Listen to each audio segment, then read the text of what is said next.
Кез келген елді мекенде тылсым құпияға толы жұмбағы да көп орындар кездеседі. Олар жайлы алып қашпа әңгімелер көп, тіпті қорқынышты елесті көргендер де бар болып шығады. Қорыққанға әрине қос көрінеді, бірақ белгісіз бір тылсым күштің бары анық.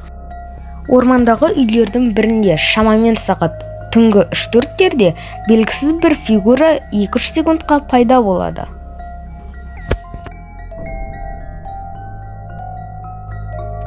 Екі жігіт түрлі тылсым дүниелерге толы үңгірге кіріп, жан-жақта видеоға алады. Ол жақтан түрлі дыбыстар шықса да, үңгірді әрмен қарай зерттей береді. Бірақ олар үңгір ішінен бір белгісіз денені көреді. Сол сәтте екі жігіт үңгірден қашып шығады.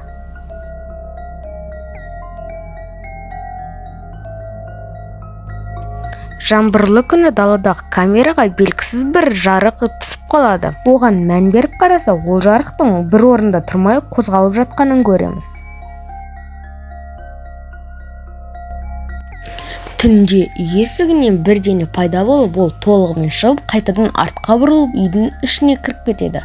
Ол үй ішіне кірген соң, үйден қатты жарық байқалады.